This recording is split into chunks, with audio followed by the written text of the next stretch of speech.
Well, here we are. I turned down here at the next block. Thanks, mister. I'll get off there.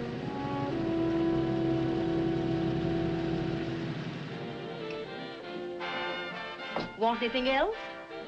No. Hey, you. Me? Yeah, you. It's where you heading?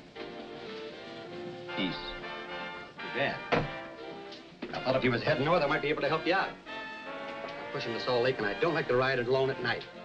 I'm one of those guys that got to talk or I fall asleep. Oh, sure, now, my partner, he's got Lou to keep him company, but I ain't got nobody at all. Where you coming from? West. Yeah, sure, I know, but where, L.A.? Maybe. Got a cousin out in L.A. You don't say. Yeah, he's been out. You're not much of a talker, are you? My mother taught me never to speak to strangers. Oh, a wise guy. So what? Okay, don't get sore. Just trying to be sociable, that's all. Hey, Glamorous. You change for a dime, will you?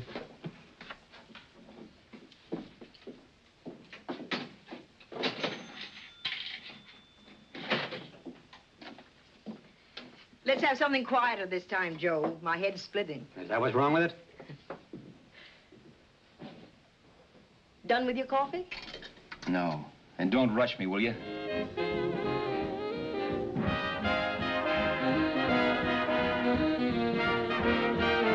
Hey, turn that off. Will you turn that thing off? What's eating you now? Yeah, what's eating you? That music, it stinks. Oh, you don't like it, huh? No, turn it off. Oh, wait a minute, pal. That was my nickel, see? This is a free country, and I play whatever I want to. Okay. Sure, and if you don't like it, you don't have to listen to it. And you can leave here anytime you want to. Okay, I'm sorry I asked. First good piece played tonight and you don't like it. Some people just ain't got any good taste.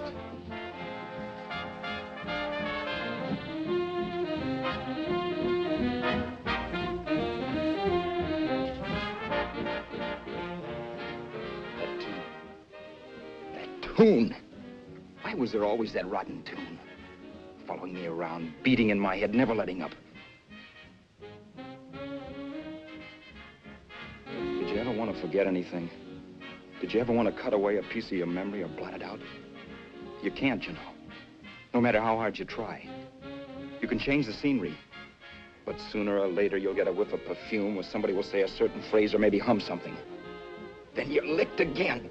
I can't believe that you're in love with me. I used to love that song once. So did the customers back in the old Break of Dawn club in New York.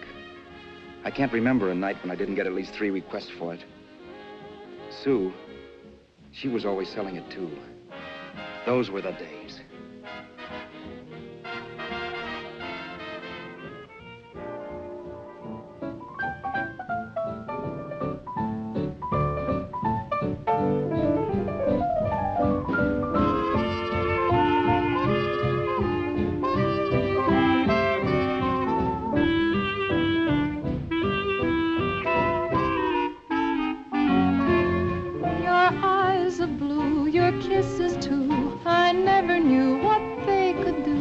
I can't believe that you're in love with me.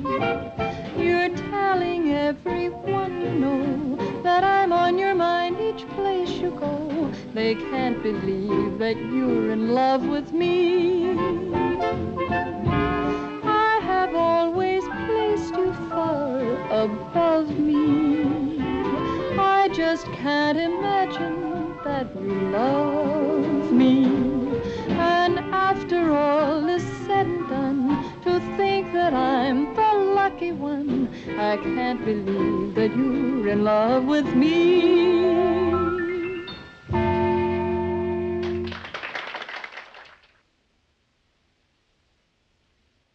It wasn't much of a club, really. You know the kind. A joint where you could have a sandwich and a few drinks and run interference for your girl on the dance floor. I pounded the piano in there every night from 8 until the place closed up, which usually meant 4 in the morning. A good job as jobs went in those days. Then, too, there was Sue, who made working there a little like working in heaven.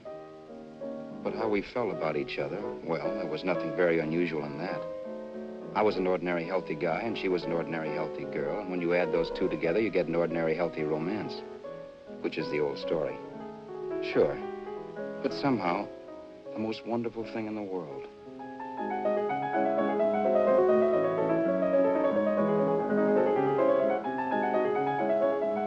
All in all, I was a pretty lucky guy.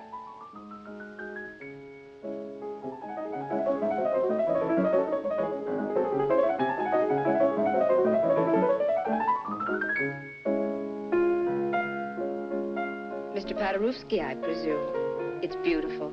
You're going to make Carnegie Hall yet, Al? Yeah, as a janitor. I'll make my debut in the basement.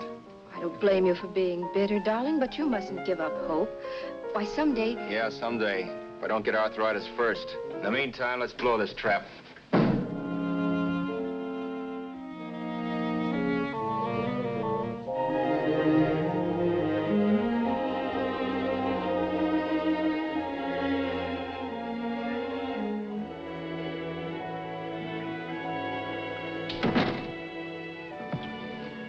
Like to get something to eat, hon? Oh, I don't think so, Al.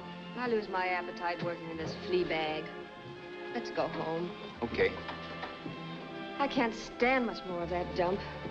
Did you see that drunk tonight trying to paw me? No, what drunk? Does it matter what drunk? Say, what's the matter with you tonight, darling? That's the third time you started to tell me something and then stopped. We shouldn't have any secrets from each other, Sue. Next week, we're going to make with the ring and the license. You and me will be a team. Yes, that's right. In the Bush League. I don't get you. We've been struck out. It's a funny way to talk, darling. Don't you want to marry me? Al, look, I love you. You know I do, and I want to marry you. But? But not now. Only after we've made good. Sunday, I'm going away. Oh, I know you'll think it's silly. That's why I hesitated to tell you. But I'm going to California. I want to try my luck in Hollywood. That's the most stupid thing I ever heard of. Don't you know millions of people go out there every year and wind up polishing cuspidors? I thought you had better sense. You sound as if you don't think I have any talent. That has nothing to do with it. I'll make out all right. Maybe. But what about me? Doesn't it mean anything to you that you're busting up all our plans? We may not see each other for years? It won't be that long. I thought you loved me. I do. You know I do. Well, here we are. Al. Al, why can't you see my side of it? I'm young. We both are, and we've got all the time in the world to settle down. Really, darling, what I'm doing is the only sane thing to do. I hate the thought of being so far away from you, but we'll be together again someday. Maybe you'll decide to come out too later on. So long. Al, aren't you going to kiss me goodnight? Sure. Why not? Good night.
Say, Roberts, you hit the jackpot this time.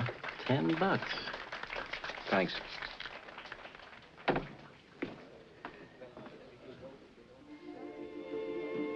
So when this drunk handed me a 10 spot after a request, I couldn't get very excited. What was it, I asked myself? A piece of paper crawling with germs. Couldn't buy anything I wanted. It couldn't... Then I thought of something.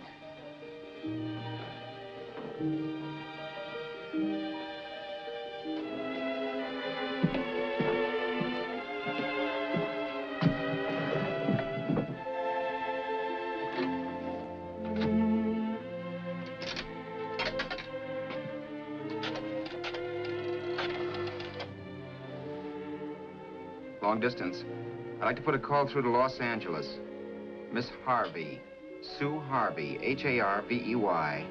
The number is Crestview 65723.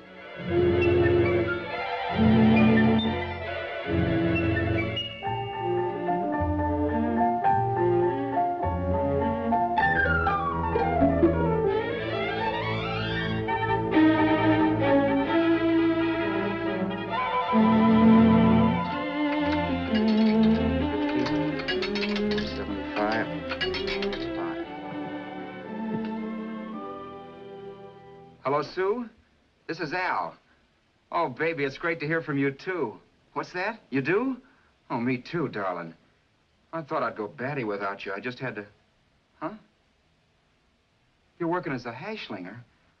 Gee, honey, that's tough. Those guys out in Hollywood don't know the real thing when it's right in front of them. You just stick it out, Sue, baby. Keep going around to those casting offices. I'm sure you'll click. Look, I'll tell you what. You stay put out there, I'll come to you. No, don't try to stop me. Just expect me. Train? Who knows? Train, plane, bus, magic carpet. I'll be there if I have to crawl. If I have to travel by pogo stick. And then, let's get married right away, huh? That's the stuff. That's what I've been wanting to hear you say. Well, goodbye for now. I'll be seeing you soon. Yeah. Bye. The only way I could cross country was to thumb rides. For even after hawking everything, I only had enough money to eat. Money. You know what that is. It's the stuff you never have enough of. Little green things with George Washington's picture that men slave for, commit crimes for, die for. It's the stuff that has caused more trouble in the world than anything else we ever invented. Simply because there's too little of it. At least I had too little of it. So it was me for the thumb.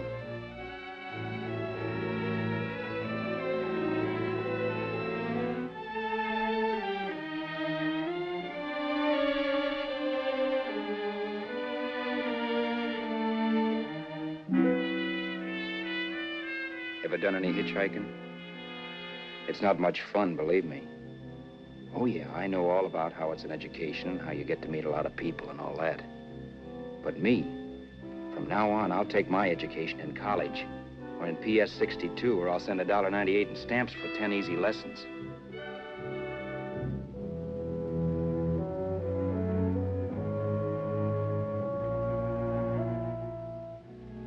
Thumbing rides may save you bus fare, but it's dangerous.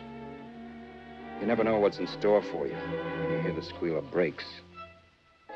If only I had known what I was getting into that day in Arizona. Here, throw that in the back seat. Okay, let's go. Make sure that door's closed.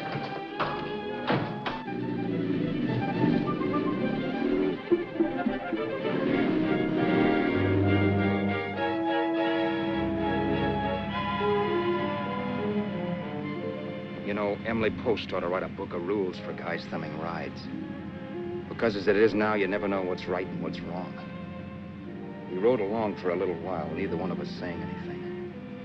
I was glad of that. I never know what to say to strange people driving cars.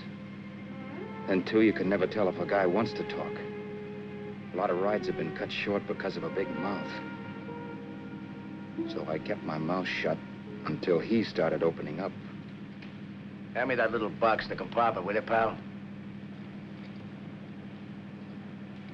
Hold the wheel, will you?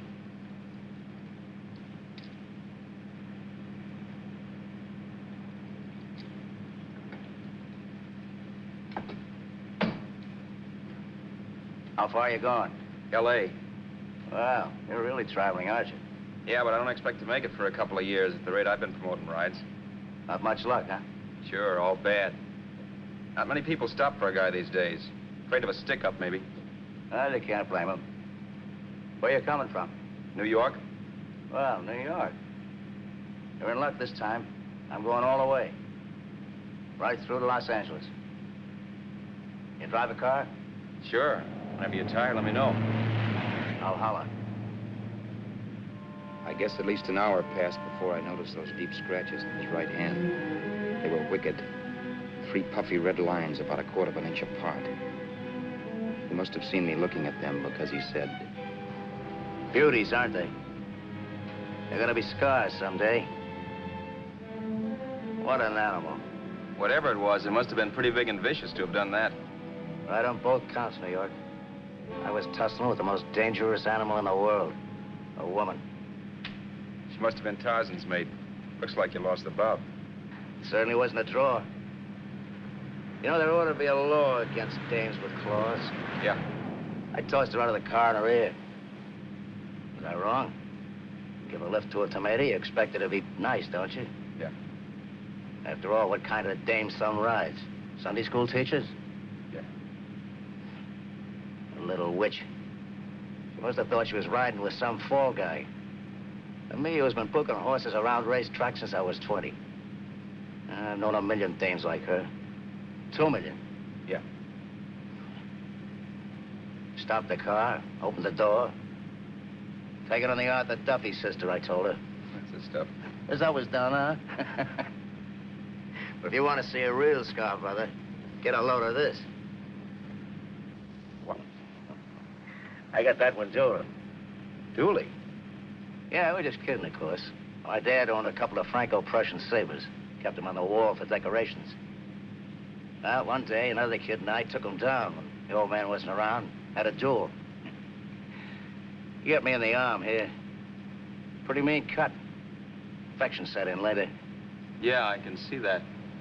Now, give me that box again, will you? Yeah.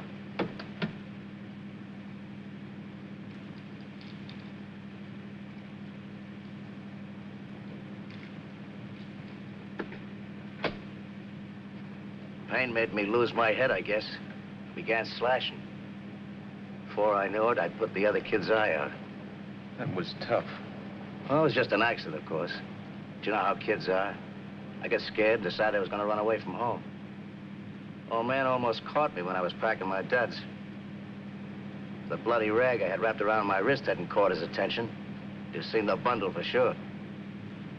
But I beat it when he was phoning for a doctor.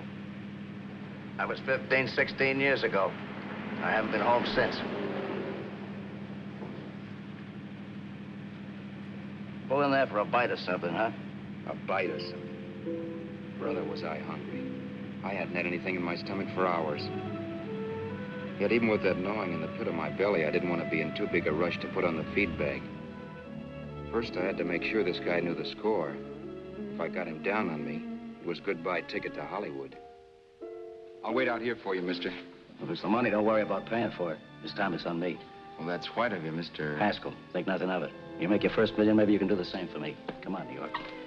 I gotta make the West Coast by Wednesday. There's a horse running at Santa Anita named Parrot Bicycle. Means to me if I'm on him. We'll make it all right. He did most of the talking during the half hour we were in the place. I ate. He rambled on about his old man, whom we hadn't heard from since he ran away as a kid. Now he happened to become a bookie. And then all about how he got rooked in Miami. One race, 38 grand. They cleaned out my book. How do you like that? That was tough luck. Yeah, and I'm supposed to be the smart guy. Well, you just wait. I'm going back to Florida next season with all kinds of jack. And you'll watch those stinkers run for cover. Want anything else? No, thanks. I've had plenty.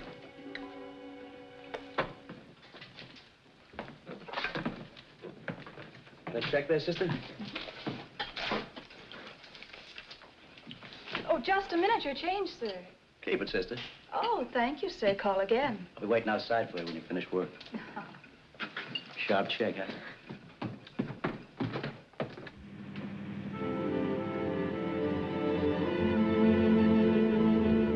I drove all that night while Haskell slept like a log.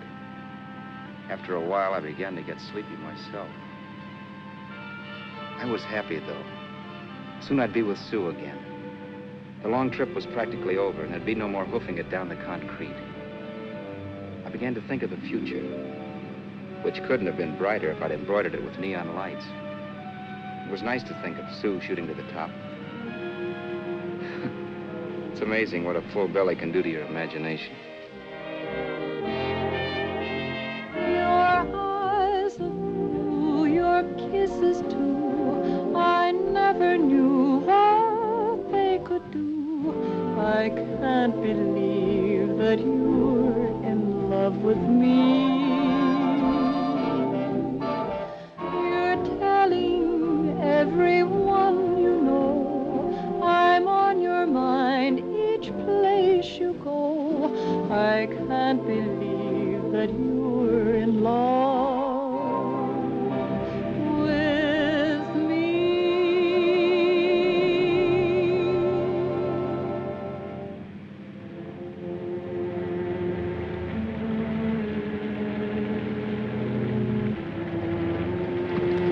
Mr. Haskell?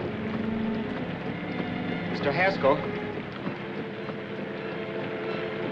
Mr. Haskell, wake up. It's raining. Don't you think we ought to stop and put up the top?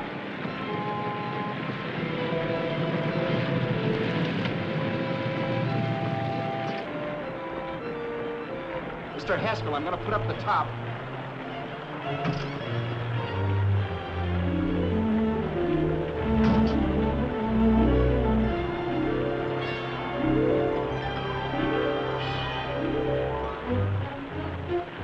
Up until then, I had done things my way. But from then on, something else stepped in and shunted me off to a different destination than the one I had picked for myself. For when I pulled open that door... Mr. Haskell, what's the matter? Are you hurt? Are you hurt, Mr. Haskell? Start your sermon. I'll listen to it. But I know what you're going to hand me even before you open your mouths. You're going to tell me you don't believe my story of how Haskell died and give me that don't make me laugh expression on your smug faces.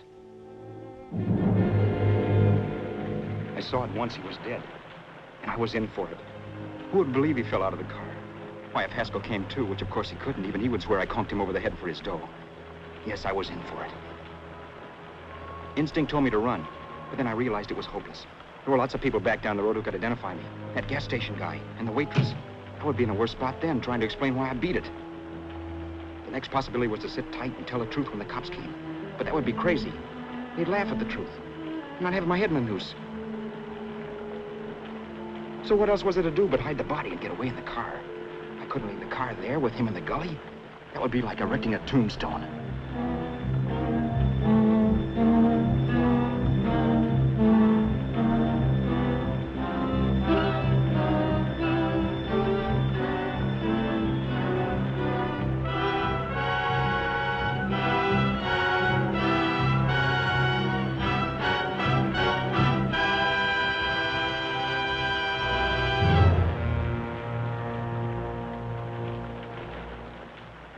My idea was to cover him with brush, not to rob him. But then I remembered that even if I only drove the car for 100 miles or so, I would need money for gas. Besides, it was stupid of me to leave all that money on a dead man. Not only that, I'd have to take his driver's license in case I was stopped for something. I didn't like to think about it, but by that time I'd done just what the police would say I did, even if I didn't. My clothes. The owner of such an expensive car would never be wearing them. Some cop might pull me in on suspicion.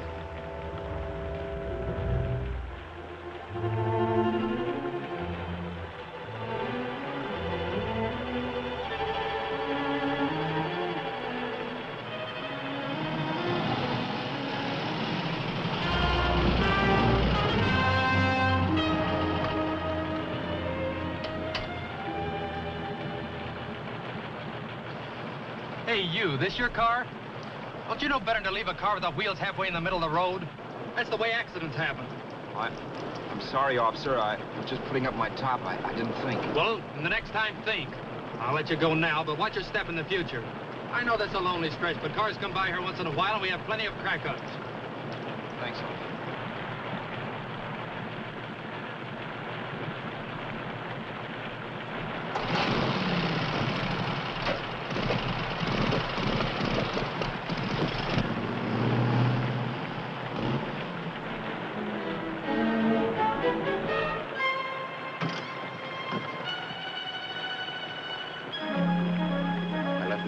To give me away as Roberts.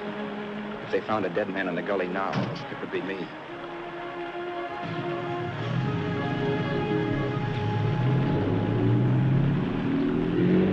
As I drove off, it was still raining. The drops streaked down the windshield like tears. I kept imagining I was being followed and that I could hear sirens back in the distance. Just how long it took me to cover the 60-odd miles to the California state line, I don't know. I lost all track of time. But the rain had stopped and the sun was up when I pulled up to the inspection station.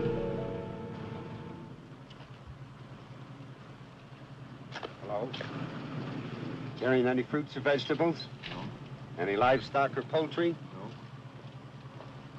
I'd see your registration and driver's license, please. Anything in the baggage compartment? Just baggage. Charles Haskell, Jr., age 30, brown eyes, dark hair. Identifying marks, none. Are you Charles Haskell, Jr.? Yes. Well, remember, if you're employed and you stay over 30 days, you take out California plates. All right, officer, but I'll only be in the state a short while. Right, you can go now.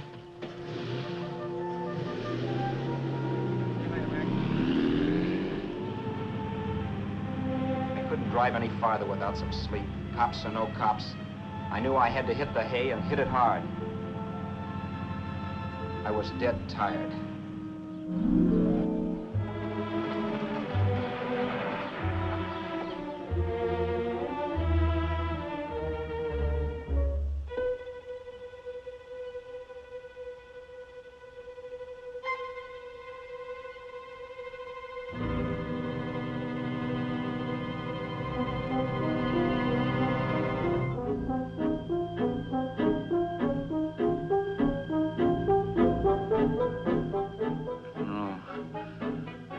Mr. Haskell.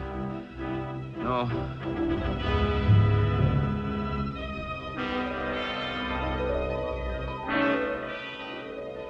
Mr. Haskell, you can't die.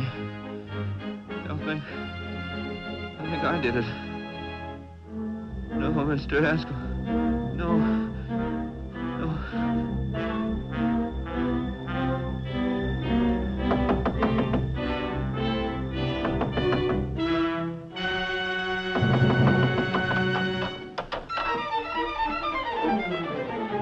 Who's there? It's the maid. Can I come in and clean? Later. In a half hour. All right, sir.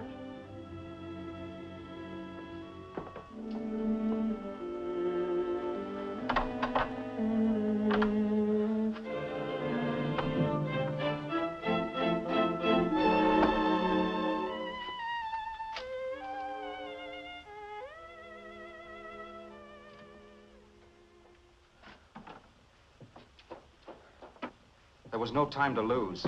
Every minute I had to be Charles Haskell was dangerous. And I'd have to be Charles Haskell until I got to some city where I could leave the car and be swallowed up.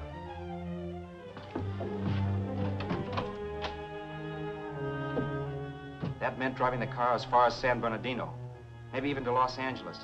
In a little town, I might be noticed, but in a city, I should be safe enough. Then, after I ditched the car, I could go on to Sue. But those 5 minutes at the state line made me realize it might be a good idea to find out a little bit about Mr. Haskell. Then, if anybody asked me questions, I could give the right answers. The first thing I found out was that I had $768. This was a lot of jack, but believe me, it was the kind of money I'd rather not have.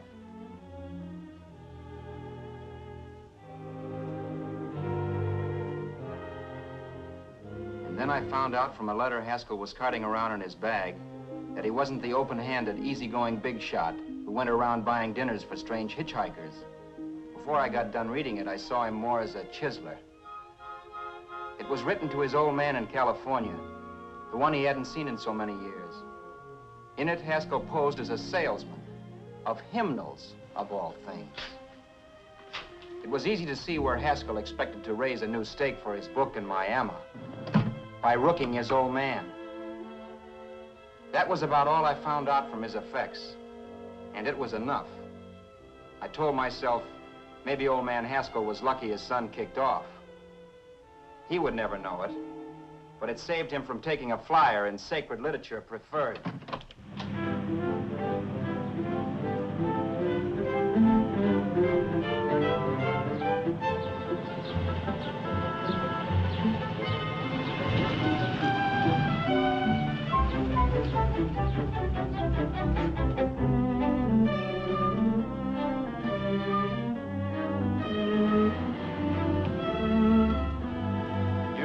At Desert Center, I pulled up for water. There was a woman. Hey, you! Come on if you want to ride.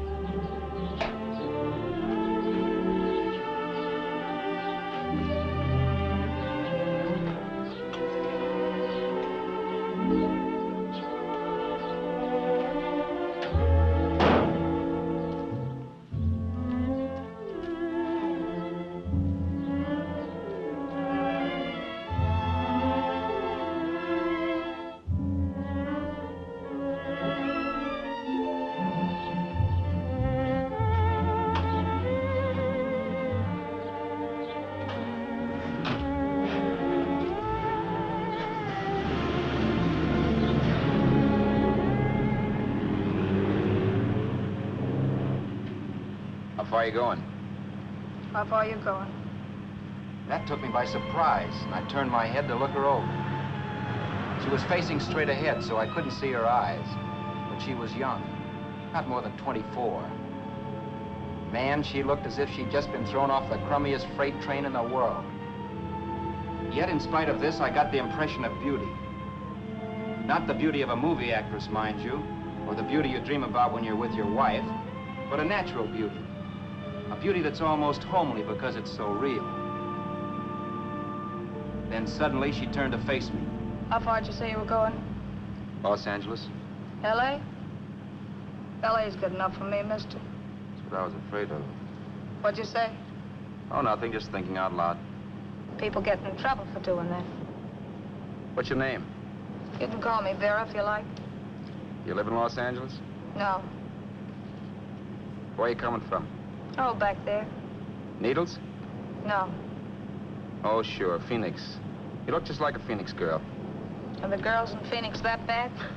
The girl must have been pretty tired, because she fell asleep not 20 minutes after she stepped into the car. She lay sprawled out with her head resting against the far door, like Haskell. I didn't like that part of it much, but I didn't wake her up. It wasn't that this girl still worried me. I'd gotten over that funny feeling I had when she looked at me, which I put down as just my jangled nerves. With her eyes closed and the tenseness gone out of her, she seemed harmless enough. And instead of disliking her, I began to feel sorry for her. The poor kid probably had had a rough time of it. Who was she, anyway? And why was she going to Los Angeles? And where'd she come from in the first place? The only thing I knew about her was her name. Not that it made any difference. A few hours more and we'd be in Hollywood. I'd forget where I parked the car and look up Sue. This nightmare of being a dead man would be over. Who this dame was, well, it was no business of mine. Where did you leave his body? Where did you leave the owner of this car? You're not fooling anyone. This buggy belongs to a guy named Haskell. That's not you, mister. You're out of your mind. That's my name, Charles Haskell. I can prove it. It's my driver's Save license. yourself the trouble, mister. Having Haskell's wallet only makes it worse. It just so happens I rode with Charlie Haskell, all the way from Louisiana. He picked me up outside of Shreveport. You rode? You heard me. Then it all came back to me. All the talk about dueling and scars and scratches. There was no doubt about it. Vera must be the woman Haskell had mentioned. She must have passed me while I slept. Well, I'm waiting. My goose was cooked. She had me. That Haskell guy wasn't dead yet. He wasn't stretched out stiff and cold in any Arizona gully. He was sitting right there in the car, laughing like mad while he haunted me. Well? There was nothing I could say. It was her move. Vera, whatever her name was, it was just my luck picking her up on the road. It couldn't have been Helen, or Mary, or Evelyn, or Ruth. It had to be the very last person I should ever have met. That's life. Whichever way you turn, fate sticks out a foot to trip you.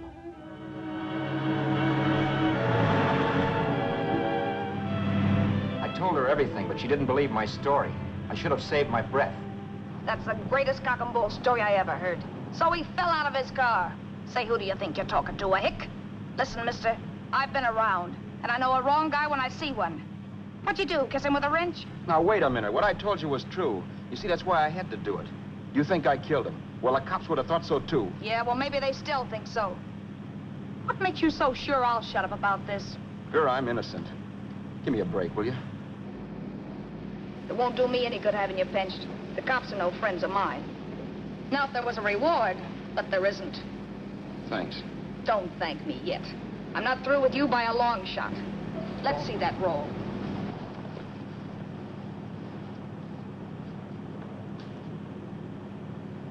Is that all Haskell had?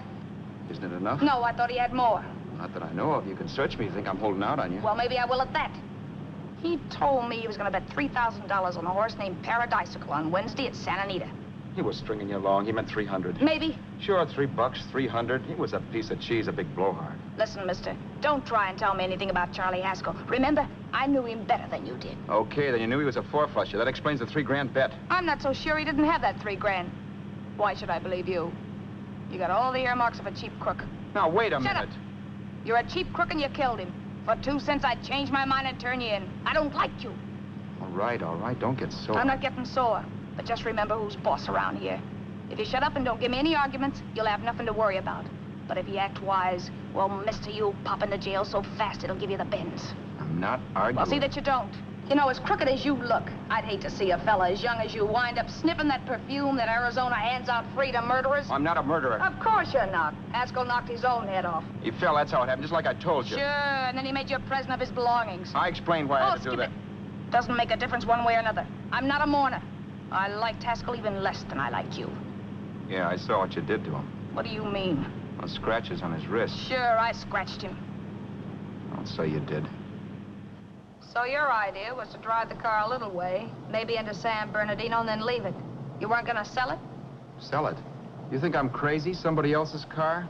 See, all I want to do is leave it somewhere and forget I ever saw it. Not only don't you have any scruples, you don't have any brains. I don't get you. Maybe it's a good thing you met me. You'd have got yourself caught, sure. Why, you dope. Don't you know a deserted automobile always rates an investigation? Huh? Look, the cops find a car. Then they get curious. They wonder where the owner is. So, all right, they don't trace Haskell. They trace you. I never thought of that. The only safe way to get rid of the car is to sell it to a dealer. Get it registered under a new name. Say, stop at the next store. I want to get a bottle and do some shopping before we hit L.A.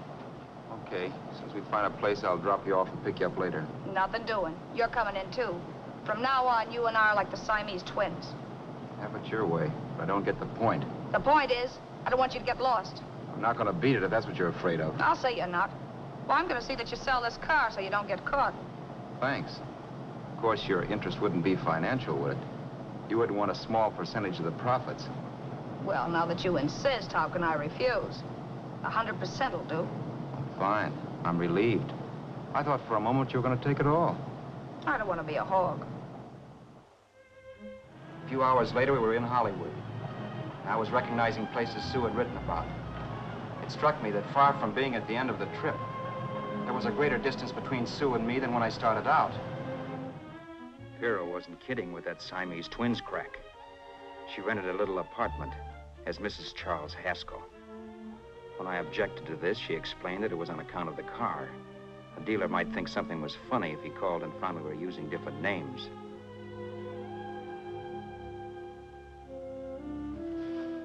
Home, sweet home. Yeah. Not bad either.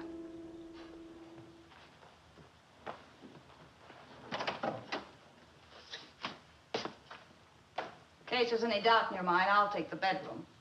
Yeah. Sure is stuffy in here.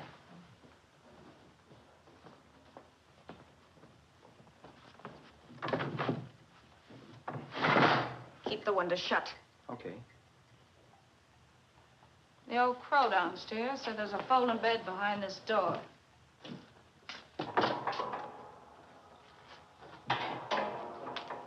You know how to work it? I invented it. Some joint. One can't have everything.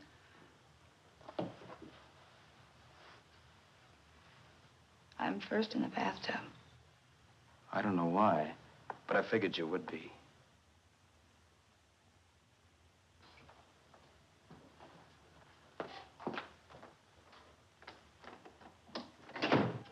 Boy, oh boy.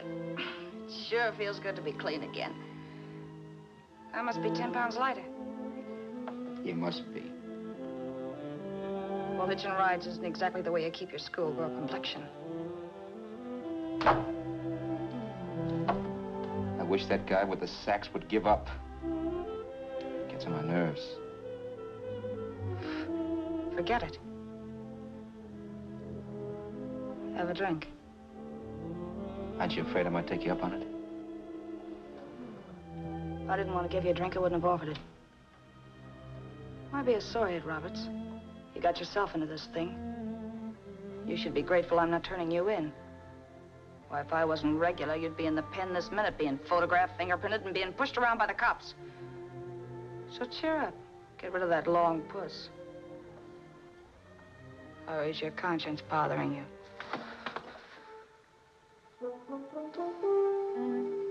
No. It isn't. Swell. That's the spirit. He's dead and no mooning around will bring him back.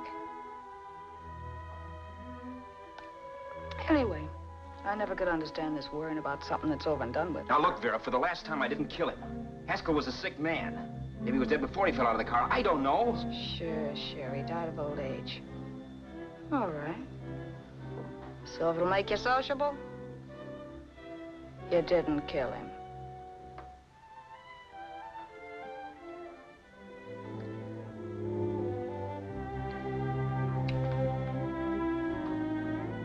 Thanks.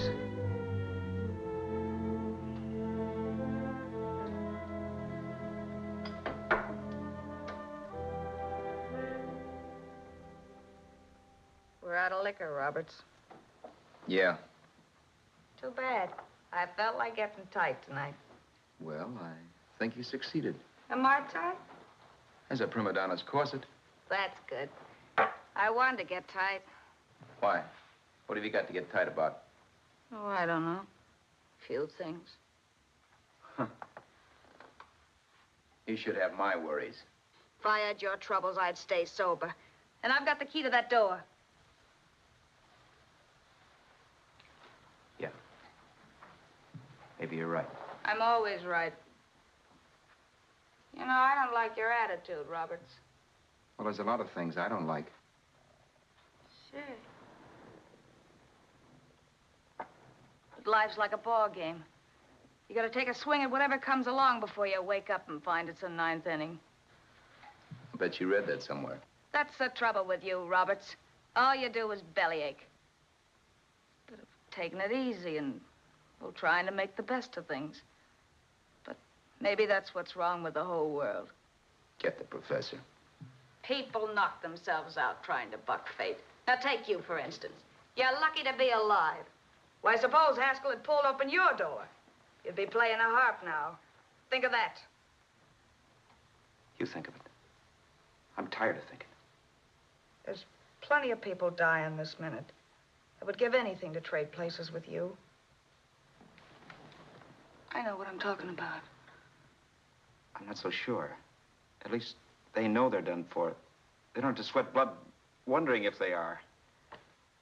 Your philosophy stinks, pal.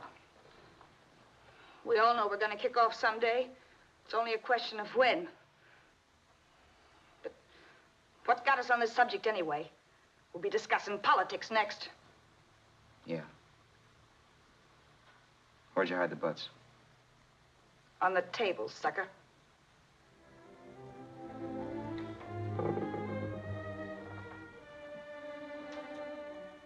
We bored each other with conversation for a couple of hours longer. Every 5 minutes, one of us was wishing we had another bottle or a radio or something to read. Then finally, we ran out of chatter. I know it's only 11 o'clock, but I want to get up early and make the rounds of the used car lots. No hurry about that. We've got all the time in the world. Maybe you have, but if you think I want to stay cooped up in this place any longer than I have to, you're batty. It's not a bad place. Pay plenty for diggings like this in New York. I wouldn't like it if it was the Ritz.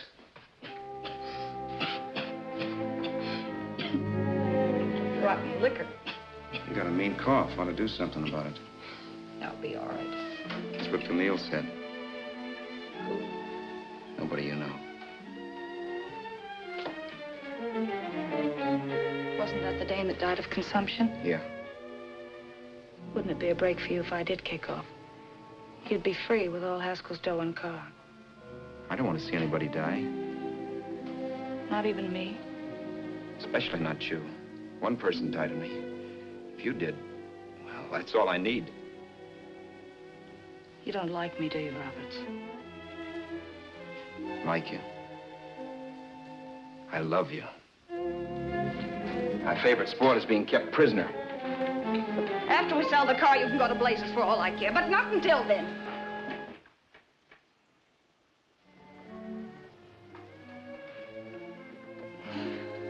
I'm going to bed.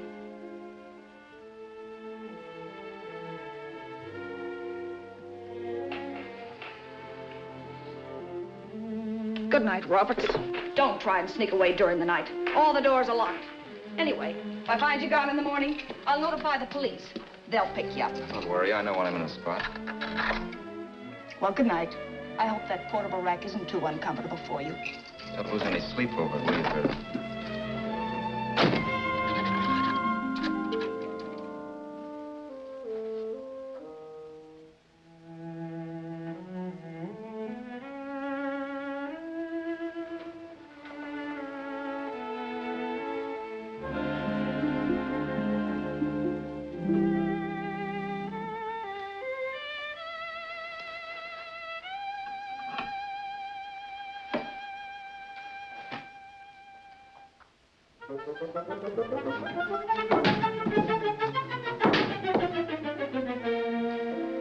Crestview. 6, 5, 7, 2, 3. Hello? Hello? Hello? Hello?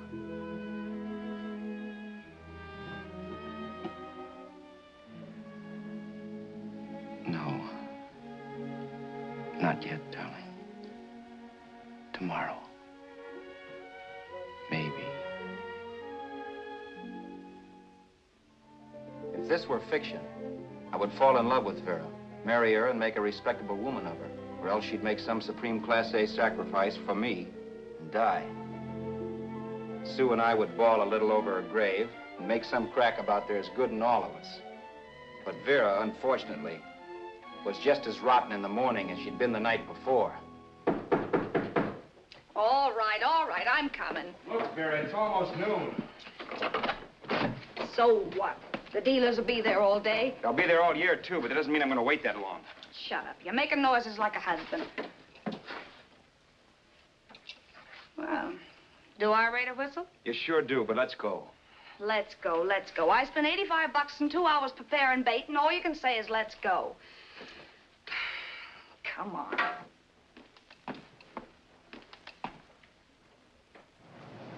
We passed a few used car lots last night down this way. What do you think we can get for this heap? I don't know. Plenty. You just let me handle everything. Think we can get $2,000? I don't know, but don't worry. I'll squeeze as much out of this guy as I can. If I let it go cheap without a fight, he might think we've stolen the car. And listen, don't make any slips and call me Roberts. That'll cook us. I don't need you to tell me that. You better just sit by and keep your mouth closed. Remember, we're both in the soup if anything happens. Forget it and drive. You're my wife, Vera Haskell.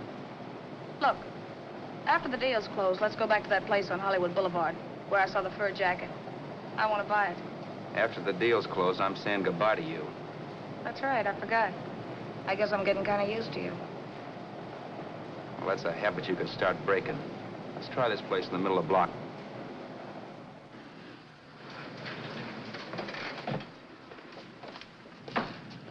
Good afternoon. What can I do for you? We're interested in selling a car. If the price is right. Well, if it's in good mechanical condition, it should blue book for about $1,600. Tony, take a look at this motor. 1,600. Are you kidding?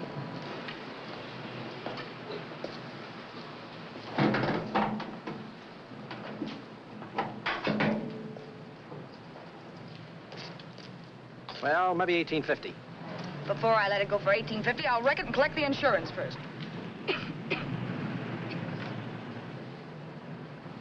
Lately, this motor's seen a lot of driving.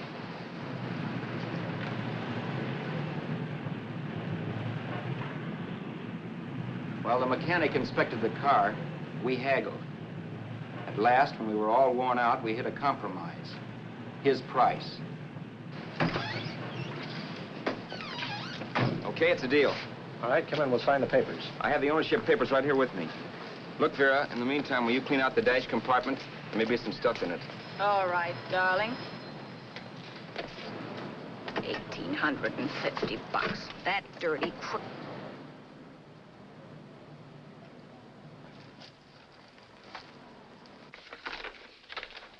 New York, huh? Yeah. But you bought the car in Miami? Yeah. Well, now let's see about the insurance. We can either have it transferred or canceled. What kind of insurance do you have, Mr. Haskell? Well, aren't all the papers there? I don't see any. Surely you know what type of insurance you carry in the car. The name of the company? Yeah, but, Well, if you'll just tell me the name of the company, I'd be very glad to take care of all the details. well, Did you sign the papers yet? not yet. Well, don't. We're not selling the car. Oh, wait a minute, Miss Haskell. Come on, darling. What's the matter? You changed your mind? Yes, I'm sorry. I guess I have. But, Vera... Let's go.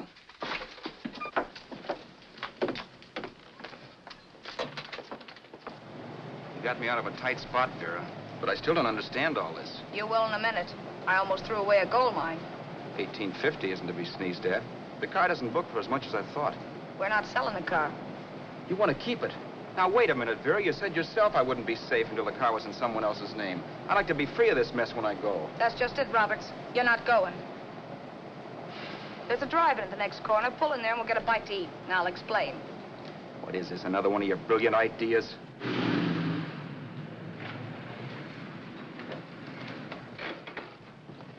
Oh, I take your order? Make mine a ham sandwich and coffee. And for you, sir? Oh, I don't care. The same. Thank you.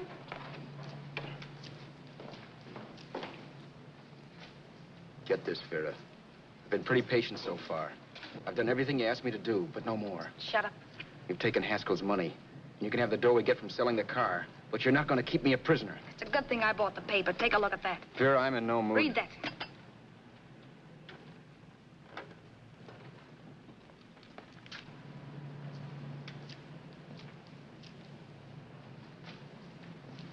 No.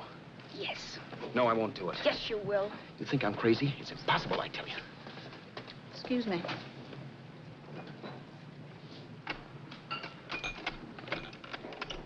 Blow the horn when you're through. No one could possibly get away with an act like that. It'd be wise to me in a minute. Don't be yellow. You look enough like him. The same coloring and the same build. See how his clothes fit you? No kidding, you almost had me fooled for a while. Oh, grow up, Vera.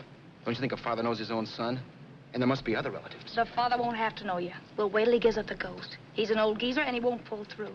And as far as other relatives are concerned, they haven't seen you in 15 or 20 years. Eat. I'm not hungry. And I won't do it.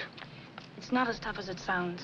Remember, you've got all kinds of identification. His car, letters, license. I could never get away with it. It's the stupidest thing I've ever heard. The old boy has scads of dough.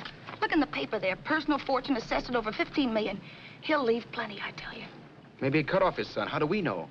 It's out, Vera. I won't have anything to do with it. I think you will. Look, Vera, I'll do anything within reason. But not that. So forget it. Find yourself another stooge. Giuseppe. You'll be fixed for the rest of your life as Charlie Haskell. You can take your inheritance and go away. No more worrying about the rent, no sweating, scheming, wondering where your next meal's coming from. Think about that, Roberts. Vera, please, you're talking too loud. On this, I'm splitting 50-50 with you. Sure, why not? We're both alike, both born in the same gutter. Now, take it easy, Vera. There's people around here. You don't know what you're talking about. We'll wait till we read that old man Haskell's dead. And you show up. Like you read in New York that he was sick. No. Suppose he doesn't die. He will. I know he will. Something tells me. But as much as I insisted I would have no part of her scheme, Vera was taking it for granted I would. Neither of us had our mind on the cards as we played that night. I knew we were just trying to kill time between newspaper editions. This was a death watch for Vera. Maybe it was for me, too. Don't you realize if I'm caught, they'll want to know where I got the car and stuff, and they'll have me on a murder charge. If you're smart, you won't get caught. I knocked with 7. And if I'm caught, don't you realize you'll be out, too? 18 points. That gives me 30. How will I be out? You'll be out $1,850 we would have gotten on the car. Really, Vera, you'd be an awful chump if you threw away all that dough on a dizzy long shot. Let me sell the bus tomorrow. With the money it'll bring and what you've already got, a clever kid like you can run it up in no time. Then we'd both be in the clear. I'll be in the clear anyway. Maybe. Maybe. But if I got caught, I'd get good and sore at you, you know. You mean you'd squeal? Oh, no, not squeal exactly. Never mind what you meant. Even if you did tell the cops I was in on it with you, what could they do to me? They might give me the same medicine they gave you. Yeah. A rope. But I'm on my way anyhow. All they'd be doing will be rushing it. All right. But think of the $1,850 you'd lose. You'd kick yourself along the block if you ever let it get away from you. I'll take the chance. Want another drink? You're being a goon. That's the way people wind up behind the 8 ball. Once they get a few dollars, they become greedy and want more. My. Caesar. Who? You know that Roman general? He got his for being greedy. He wasn't satisfied, so the final wind-up was he took the count. A couple of days ago, you didn't have a dime. Why, you were so broke you couldn't pay cash for a postage stamp. Now you've got almost $700 with $1,850 in the offing. Take my advice. Don't try for more. I'm tired of this game. Let's have some blackjack. Play solitaire. Okay, I will if that's the way you feel about it. That's the way I feel about it. Getting sore and throwing things won't help much, Roberts. I'm really doing you a favor. I help you out of a jam by keeping my mouth shut. I show you how to make some soft money. And what thanks do I get? Thanks. Sure. Or would you rather call the cops and tell them you killed a man and stole his money? I didn't kill anybody. Yes, you did. No, I didn't. You know I didn't. All right, then. Suppose I call the cops. If you're innocent, what do you got to be scared of? Okay. Call them, you mutt. Go ahead and call them. See if I care. At least they'll give me a square deal. You want me to call them? You heard me. But I'm warning you. If I'm pinched, I'll swear you were in on it. I'll say that you helped me. If I fry, I'll get even with you. You wouldn't dare. You didn't. Yeah? Then try it and see. Call them. Yeah. Okay, I will.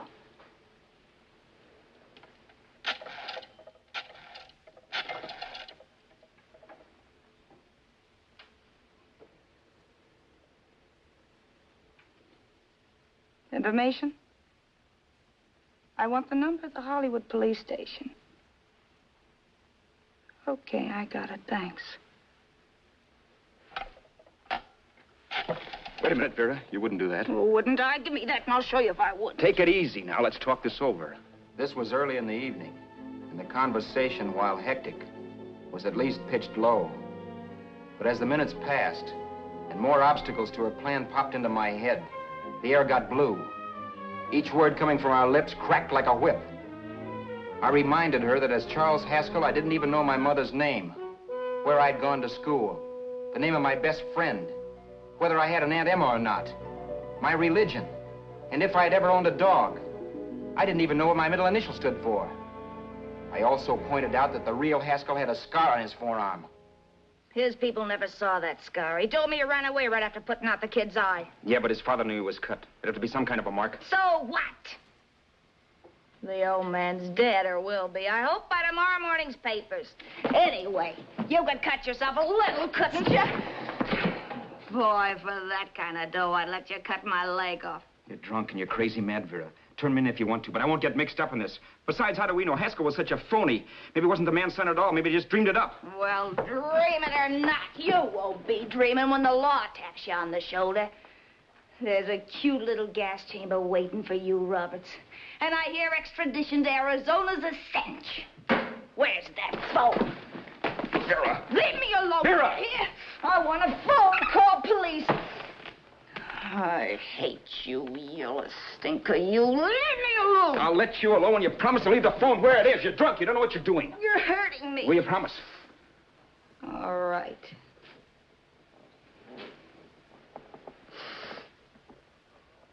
You hurt me. I'm sorry, but... And it's hot in here. Open up a window. It's not hot. Don't tell me. Now, do you do it or do I do it?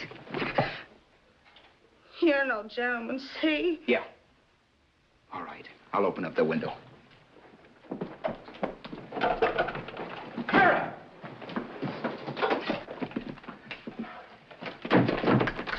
Vera, open the door. Please open the door. Vera, open the door. Don't use the phone. Listen to me. I don't like you, Roberts. You're no gentleman, see? You hurt my hand, and I'm going to get even with you. If you don't open the door, I'm going to kick it down, Vera. Vera, don't call the cops. Listen to me. I'll do anything you say. Vera, let me in.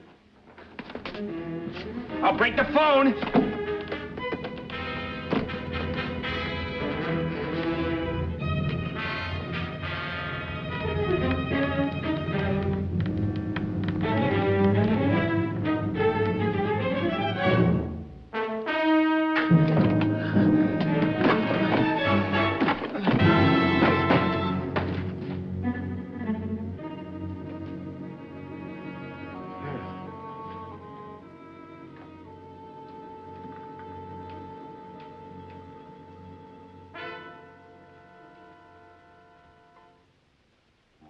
The world is full of skeptics. I know. I'm one myself. In the Haskell business, how many of you would believe he fell out of the car? And now, after killing Vera without really meaning to do it, how many of you would believe it wasn't premeditated? In a jury room, every last man of you would go down shouting that she had me over a barrel and my only out was force. The room was still. So quiet that for a while I wondered if I had suddenly gone deaf. It was pure fear, of course. And I was hysterical. But without making a sound. Vera was dead. And I was her murderer. Murderer. What an awful word that is. But I'd become one. I'd better not get caught.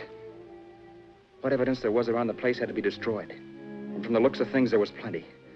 Looking around the room at things we'd bought was like looking into the faces of 100 people who'd seen us together and who remembered me. This was the kind of testimony I couldn't rub out. No. I could burn clothes and hide bottles for the next 5 years. There'd always be witnesses. The landlady, for one. She could identify me. The car dealer, the waitress in the drive-in, the girl in the dress shop, and that guy in the liquor store. They could all identify me. I was cooked. Done for. I had to get out of there. While once I'd remained beside a dead body, planning carefully how to avoid being accused of killing him, this time I couldn't. This time I was guilty. Knew it. Felt it. I was like a guy suffering from shock. Things were whirling around in my head. I couldn't make myself think right. All I could think of was the guy with the saxophone and what he was playing.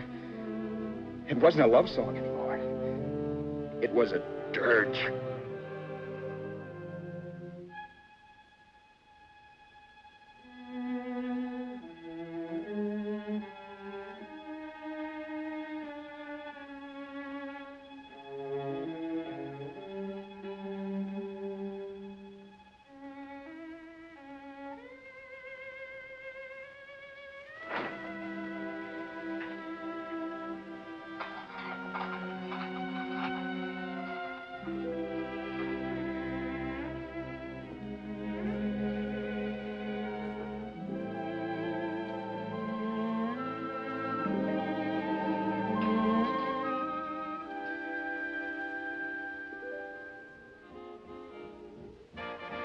My problems weren't solved. I had to stay away from New York for all time. because Al Roberts was listed as dead and had to stay dead. And I could never go back to Hollywood. Someone might recognize me as Haskell. Then, too, there was Sue. I could never go to her with a thing like this hanging over my head. All I could do was pray she'd be happy.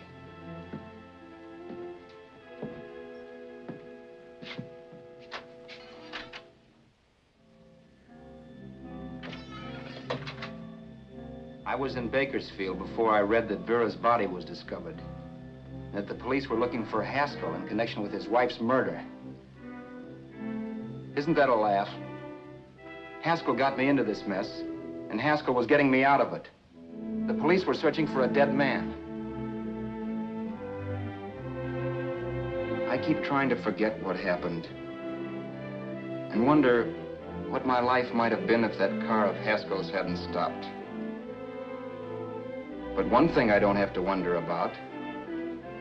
I know. Someday a car will stop to pick me up that I never thumbed.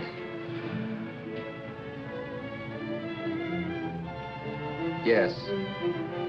Fate, or some mysterious force, can put the finger on you or me for no good reason at all.